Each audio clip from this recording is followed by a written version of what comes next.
नमस्कार साथियों, आप सभी का हार्दिक अभिनंदन है आपके अपने YouTube platform flight for future में। और मैं हूं आपके साथ सुरेश कुमार राव, एक नया सेशन लेकर के। पिछले सेशन के अंदर अपन ने साइंस के अंदर जो बात करी थी वो नियंत्रण और समन्वय के अंदर मेरुरज्जु और मेरुरज्जु के द्वारा नियंत्रित होने वाली जो प्रतिवर्ती क्रियाएं हैं वो किस प्रकार से नियंत्रित होती हैं उनकी बात करी थी। क्योंकि जो सेंट्रल नर्वस सिस्टम है, केंद्रीय तंत्रिका तंत्र है, उसके अंदर दो भाग होते हैं। एक होता है मस्तिष्क यानी कि ब्रेन और दूसरा होता है मेरुरज्जु। मेरुरज्जु की जो मैकेनिज्म है, कैसे कार्य करता है, वो अपन देख चुके थे। अब अपन कंटिन्यूस करते हैं उसी क्लास को आगे। मानव मस्तिष्क यानी ह्यूमन ब्रेन जो है वो किस प्रकार से वर्क करता है, कितने इसके पार्ट होते हैं और किस प्रकार से कौन कौन से पार्ट के द्वारा कौन कौन सा जो सेंस है वो कंट्रोल किया जाता है। टॉपिक था नियंत्रण और समन्वय यानी कि कंट्रोल एंड कोऑर्डिनेशन। यह प्रक्रिया जो है वो मुख्य रूप से पेशियों के द्वारा और जो तंत्रिका उत्तक है उनके द्वारा संपन्न होती है। तंत्रिका उत्तक के अंदर जो केंद्रीय तंत्रिका तंत्र है वो मुख्य रूप से इसको कंट्रोल करता है और पेशियों की सहायता से जो वर्किंग जो है वो अंजाम दी जाती है। चलिए बात करते हैं मानव मस्तिष्क की। तो क्या होता है, ह्यूमन ब्रेन के अंदर जो सारी की सारी प्रोसेस हैं उनके अंदर उनको कंट्रोल करने का और उनके बीच में कोऑर्डिनेशन बिल्ड करने का जो कार्य है वो मुख्य रूप से उनका सेंटर है वो क्या होता है, ब्रेन होता है यानी कि मस्तिष्क होता है, जो कि खोपड़ी में यानी कि ऊपर अपन देखते हैं, यानी कि कपाल जो है या यूं कहें कि शकल यानी कि जिसके अंदर जो हड्डियों का एक ढांचा है उसके अंदर मुख्य रूप से और मस्तिष्क है वो क्या रहता है, सुरक्षित रहता है, कठोर आवरण के बीच सुरक्षित रहता है। अब अपन बात करते हैं कि मस्तिष्क के तीन कौन कौन से पार्ट हैं। तो इनके अंदर अग्र मस्तिष्क, मध्य मस्तिष्क और पश्च मस्तिष्क। ठीक है, अग्र मस्तिष्क है उसको प्रे मस्तिष्क भी बोलते हैं, ये प्रम मस्तिष्क नहीं प्रे मस्तिष्क है। ठीक है, फोरहेड जो है आगे का पार्ट जो है अग्र मस्तिष्क, उसके बाद में मिड ब्रेन, मध्य मस्तिष्क और पश्च मस्तिष्क।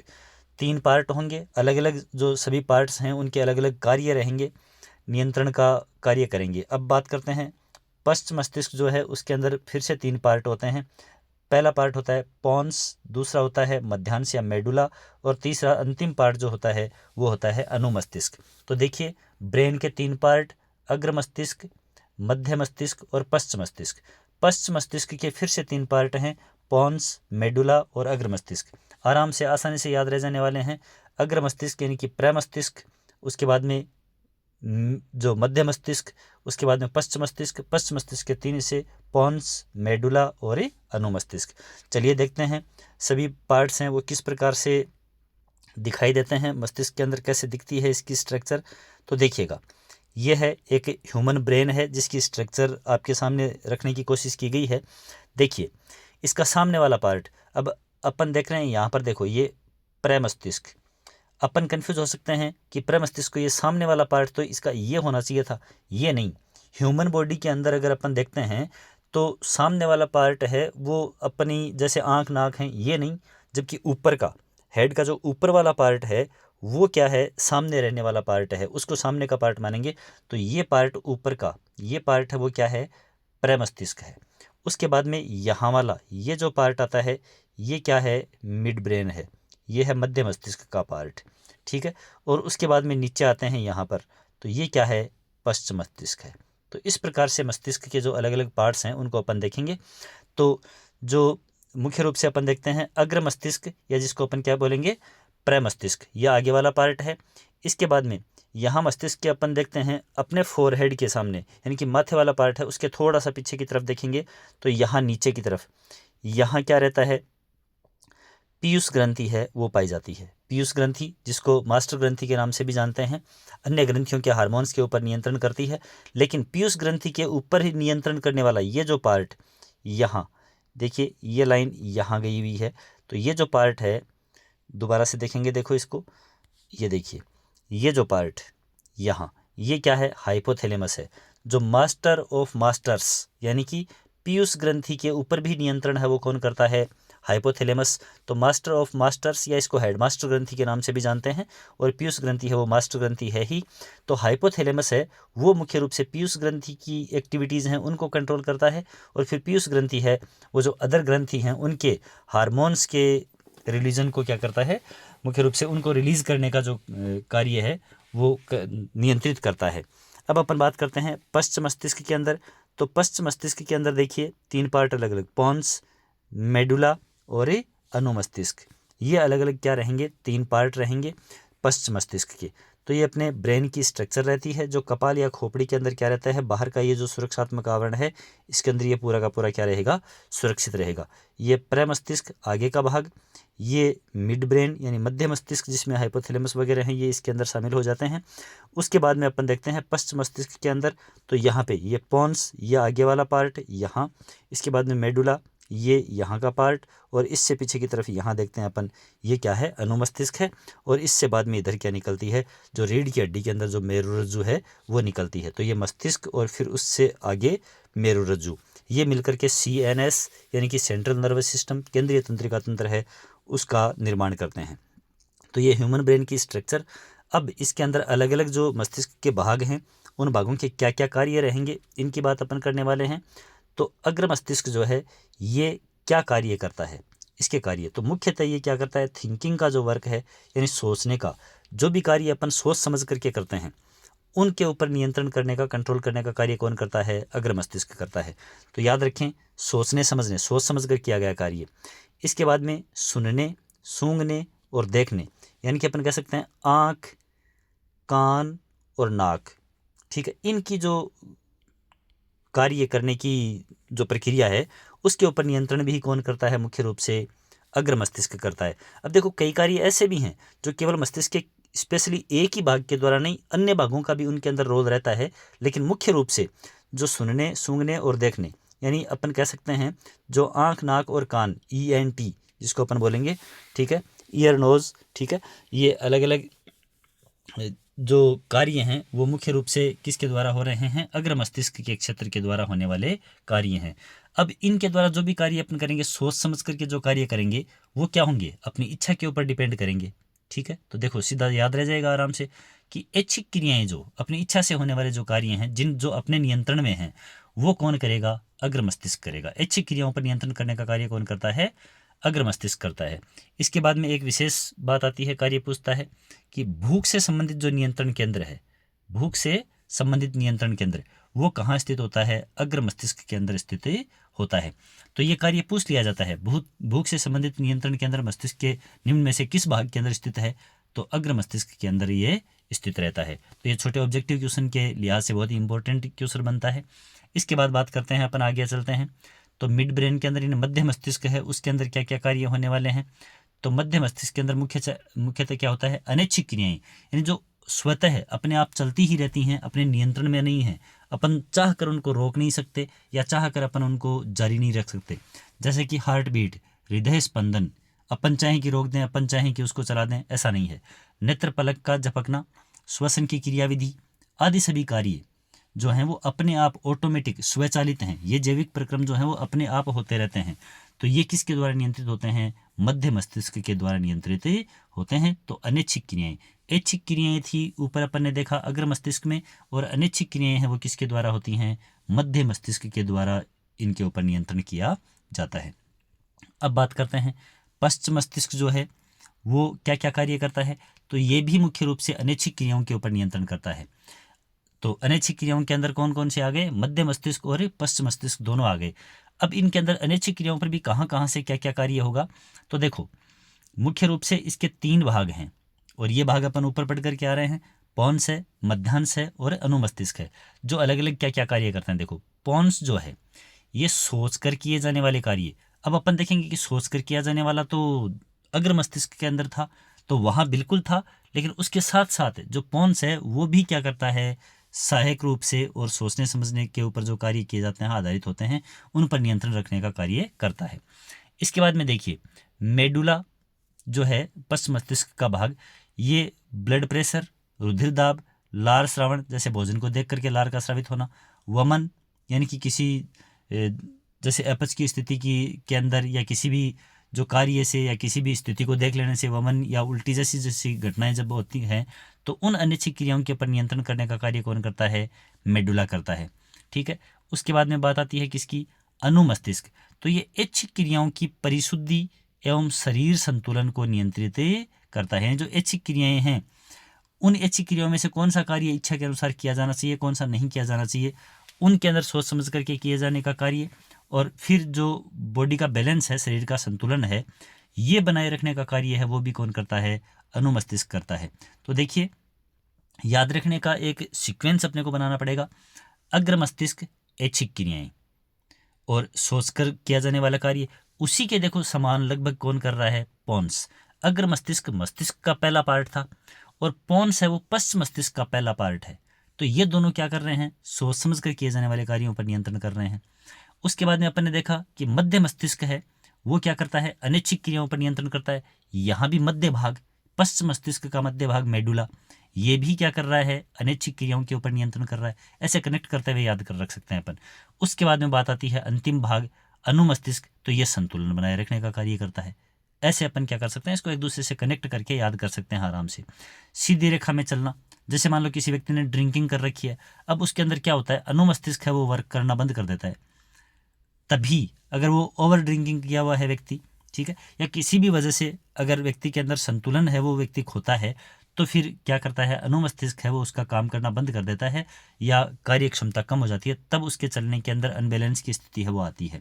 साइकिल चलाना, अब साइकिल चला रहे हैं तो बैलेंस बना करके चलानी पड़ेगी, तो ये बैलेंस बनाने का कार्य कौन कर रहा है, अनुमस्तिष्क कर रहा है। किसी वस्तु को उठाना, तो एक बैलेंस के तहत वस्तु को उठाना रखना, ये सब कार्य भी कौन, किसके द्वारा नियंत्रित होंगे, अनुमस्तिष्क के द्वारा नियंत्रित होंगे। तो ये अलग अलग मस्तिष्क के भाग। अग्र मस्तिष्क, उसके अंदर एक मुख्य था, भूख का नियंत्रण के अंदर वहीं पे होता है। उसके बाद में मध्य मस्तिष्क, अनैच्छिक क्रियाओं पर नियंत्रण। पश्च मस्तिष्क, ये भी अनैच्छिक क्रियाओं पर, लेकिन पश्च मस्तिष्क के अंदर जो अनुमस्तिष्क आता है वो ऐच्छिक क्रियाओं के अंदर भी अपना योगदान है वो देता है। तो इस प्रकार से मस्तिष्क के अलग अलग कार्य थे। ये अपने ह्यूमन बॉडी के अंदर यानी मनुष्य के अंदर किस प्रकार से आपका कंट्रोल एंड कोऑर्डिनेशन बिल्ड होता है, नियंत्रण और समन्वय स्थापित होता है, ये अपन ने उसके अंदर मस्तिष्क और मेरुरज्जु दोनों का ही रोल देखा। इसके बाद में ये नियंत्रण और समन्वय किसके अंदर, प्लांट्स के अंदर। पादपों के अंदर किस प्रकार से अलग अलग गतियाँ दर्शाई जाती हैं, अलग अलग हार्मोन्स होते हैं, ठीक है। उन गतियों की सहायता से, जैसे किसी पेड़ की पत्तियों को छू लेने के ऊपर या प्रकाश के द्वारा या गुरुत्वाकर्षण बल के प्रभाव में, इस प्रकार से अलग अलग तरह की प्रकाश की उपस्थिति अनुपस्थिति के अंदर अनेक गतियां हैं वो दर्शाई जाती हैं, या वातावरणीय जो परिस्थितियां हैं उनके प्रति अपना सेंस है वो प्रदर्शित किया जाता है प्लांट्स के द्वारा भी। तो उनके अंदर किस प्रकार से नियंत्रण और समन्वय है वो स्थापित होता है। चलिए देखते हैं। पादपों में नियंत्रण और समन्वय के लिए कोई विशिष्ट अंग या तंत्र है वो नहीं पाए जाते हैं, ऐसा कुछ नहीं उपस्थित होता है। तो फिर क्या होता है कि इनके अंदर नियंत्रण स्थापित करने के लिए विशेष प्रकार की कुछ गतियां पाई जाती हैं, अलग अलग टाइप्स के मोशन प्रदर्शित करते हैं ये। मुख्य रूप से दो प्रकार की इनके अंदर विशेष गतियां होती हैं। एक तो वृद्धि रहित गति, यानी ऐसी गति जिसके अंदर प्लांट का कोई पार्ट है वो वृद्धि नहीं करता, जिस कंडीशन में वो है उसी कंडीशन के अंदर कुछ मूवमेंट शो करेगा। और दूसरा है वृद्धि द्वारा, यानी वृद्धि सहित, यानी कि किसी प्लांट के अंदर वृद्धि कर रहा है कोई पार्ट, और वृद्धि करके क्या कर रहा है, अपने शरीर के बैलेंस को बनाने का कार्य कर रहा है। जैसे मान लो जड़ें हैं तो गुरुत्वाकर्षण के अनुरूप यानी उसके अनुदिश गति कर रही हैं, गुरुत्वानुवर्ती गति पाई जा रही है, ठीक है। और उसमें साथ साथ जड़ों में क्या हो रही है, वृद्धि भी हो रही है। तो ये कार्य है वो वृद्धि सहित गति है। और कुछ वृद्धि रहित, जैसे मान लो छुई मुई के पौधे का छूने के ऊपर उसके अंदर पुष्प का मुरझा जाना, तो ये उसकी सेल्स हैं, उनका वाटर है वो साइड की सेल्स के अंदर मूव कर जाता है, और फिर जो अंदर वाली कोशिकाएं हैं वो क्या हो जाती हैं, सिकुड़ जाती हैं, और जो पुष्प है वो मुरझा जाता है। तो ये वृद्धि रहित गति है, उसमें किसी प्रकार की ग्रोथ नहीं होती, फिर भी वो गति प्रदर्शित करता है। और दूसरी हैं वृद्धि सहित, यानी कि जिनमें प्लांट का कोई पार्ट है वो ग्रोथ करता है और उसकी वजह से मूवमेंट नजर आता है। तो ये पौधों के अंदर नियंत्रण स्थापित करने की ही प्रक्रिया का एक हिस्सा है गतियां अलग अलग प्रकार की। वृद्धि रहित गतियां है ना, मूवमेंट विथ ग्रोथ। तो इस प्रकार की गति के अंदर पादप कोशिकाओं का आकार, आकृति आदि में कुछ परिवर्तन होता है और उसके द्वारा जो आपका नियंत्रण है वो स्थापित किया जाता है। जैसे छुई मुई के पुष्प के अंदर गति होना, तो ये कैसे होती है, छुई मुई के पुष्प को छूने पर स्पर्श की गई कोशिकाओं से जो वाटर है वो अन्य जो पास की कोशिकाएं हैं उसकी तरफ मूवमेंट कर जाता है। तो जिन कोशिकाओं को छुआ गया उनके अंदर पानी की कमी हो जाएगी और वो कोशिकाएं क्या हो जाएंगी, सिकुड़ जाएंगी, और जो पुष्प है वो क्या हो जाएगा, मुरझा जाएगा। तो इस प्रकार की गति है वो इसके अंदर, यानी एक तरह से अनुकूलन स्थापित करने का ही ये हिस्सा होता है।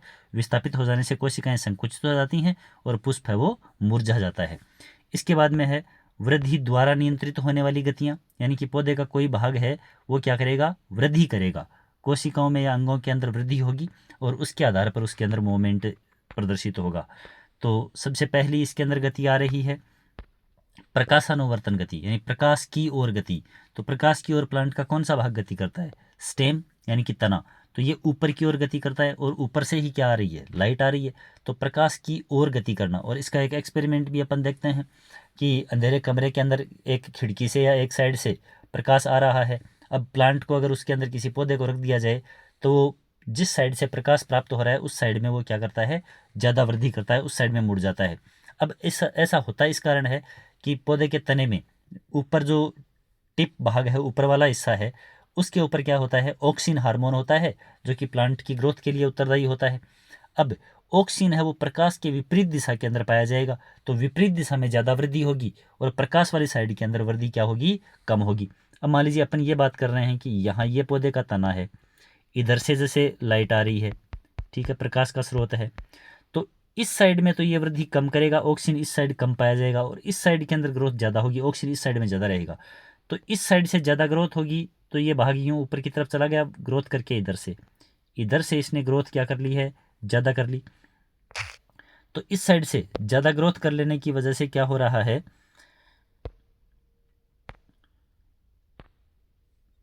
माफ कीजिएगा, तो देखिए जैसे ये तना है, इस तने के अंदर इधर से जैसे लाइट आ रही है तो क्या होगा, इस साइड में ऑक्सीजन है वो इसके अपोजिट साइड में यहाँ ऑक्सीजन प्रेजेंट रहेगा, तो ऑक्सीजन हार्मोन है उसकी प्रेजेंस के अंदर तना है वो इस साइड से ज़्यादा ग्रोथ करेगा, तो यूँ इधर ज़्यादा ग्रोथ हो जाएगी और करते करते जो स्टेम है, तना है, वो इस साइड में क्या हो जाएगा, मूवमेंट कर जाएगा, गति कर जाएगा। तो इस प्रकार से पौधे के अंदर क्या पाई जाती है, धनात्मक प्रकाशानुवर्तन गति है वो पाई जाती है, तने के अंदर पाई जाती है, मुख्य रूप से प्रकाश की तरफ ये बढ़ता है। चलिए आगे बात करते हैं गुरुत्वानुवर्तन गति। तो पौधे के अंदर जो जड़ें होती हैं, अब जड़ें हैं वो नीचे की तरफ लगातार, जैसे यहाँ पर कोई जड़ है तो वो क्या करेगी, लगातार यूँ नीचे इस प्रकार से बढ़ेगी, तो गुरुत्वाकर्षण बल की तरफ आगे गति कर रही है, तो ये उसके अनुदिश गहराई के अंदर वृद्धि करती है। उसके बाद में बात करते हैं अपन रसायनानुवर्तन गति। तो कुछ रासायनिक पदार्थ पौधे के अंदर ऐसे होते हैं जिनके सेक्रेशन से यानी उनके उत्सर्जन से और प्लांट का कोई हिस्सा उस तरफ वृद्धि कर जाता है। जैसे अपन देखते हैं कि जो पराग नली है, पराग नली का अंडाशय की ओर क्या करना, वृद्धि करना। तो ये कैसे होता है, जैसे अपन देखते हैं कि इस प्रकार से ये ऊपर का भाग है यूं वर्तिकाग्र और इसके बाद में ये वर्तिका, ये तो वर्तिका की लंबाई है और ये हिस्सा क्या है, वर्तिकाग्र है। अब यहाँ पर मुख्य रूप से कोई पराग कण उपस्थित है, तो यह पराग कण है वो क्या करेगा, पराग नली बनाएगा यूं, और ये पराग नली है वो लगातार यूं इस प्रकार से अंडाशय की ओर क्या करेगी, वृद्धि करेगी। अंडाशय के अंदर यहाँ पर नीचे क्या हो रहे हैं, कुछ रसायन हैं वो स्रावित हो रहे हैं, तो इन रसायनों की ओर ये पराग नली है वो वृद्धि कर रही है। तो पराग नली की अंडाशय की ओर वृद्धि करना किसकी वजह से है, अलग अलग रासायनिक पदार्थों के से जो अट्रैक्शन हो रहा है उसकी वजह से है। तो ये आपकी रसायनानुवर्तन गति पराग नली के द्वारा हो जाएगी। उसके बाद में अपन बात करते हैं जलानुवर्तन गति, ठीक है। तो जलानुवर्तन यानी जल की तरफ ज़्यादा वृद्धि होना, तो पादप भागों की जल की ओर वृद्धि। अब जैसे जड़ें हैं तो जड़ों की वृद्धि को अपन क्या बता सकते हैं, ये गुरुत्वानुवर्तन गति भी है और साथ में क्या है, गुरुत्वाकर्षण बल के अनुदिश ये वृद्धि क्यों कर रही हैं, क्योंकि इनको जमीन से क्या प्राप्त करना है, जल अवशोषित करना है, जल की ओर ये क्या कर रही हैं, ग्रोथ कर रही हैं। तो इस प्रकार से ये क्या हो जाएगी, जलानुवर्तन गति कहलाएगी। तो अलग अलग आवश्यकताओं के अकॉर्डिंग और क्या होता है, प्लांट के अलग अलग भाग हैं वो गतियाँ प्रदर्शित करते हैं, मूवमेंट प्रदर्शित करते हैं और उसके द्वारा ये अनुकूलन स्थापित करते हैं, यानी कि वातावरणीय परिस्थितियों के अंदर अपने आप को स्थापित रखने का और अपने शरीर के जो भी सिस्टम वर्क कर रहे हैं उनके अंदर समन्वय स्थापित करने का, उनकी क्रियाएं हैं उनको नियंत्रित करने का प्रयास करते हैं। अब ये यहाँ पर एक्सपेरिमेंट है एक कि प्रकाशानुवर्तन गति, तो ये तो सामान्य सा प्रयोग है, इसमें से कोई कंपटीशन के लिहाज से पूछे जाने वाला क्वेश्चन नहीं है, एक समझने के लिहाज से ज़रूर देख सकते हैं, जो बात मैंने आपको पहले बता दी है। तो क्या है इसके अंदर कि एक प्लांट लगा हुआ कोई गमला है वो लेकर के और इसको बंद कमरे के अंदर रख देंगे। एक दिशा से प्रकाश आएगा तो प्रकाश की दिशा के अंदर ये मुड़ जाएगा।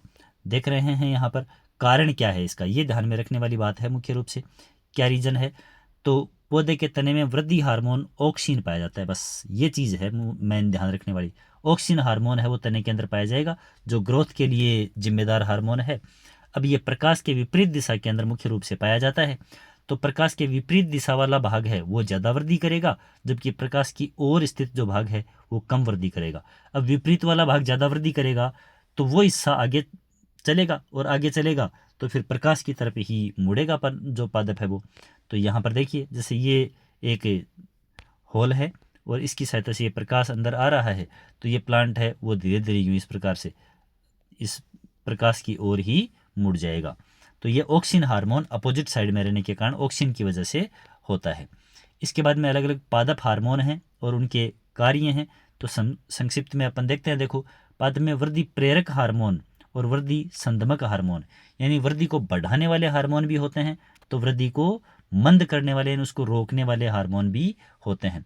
तो वृद्धि हार्मोन के अंदर मुख्य रूप से ऑक्सीन, जिब्रेलिन और साइटोकाइनिन, ये 3 हार्मोन जो हैं वो वृद्धि हार्मोनों के अंतर्गत आते हैं।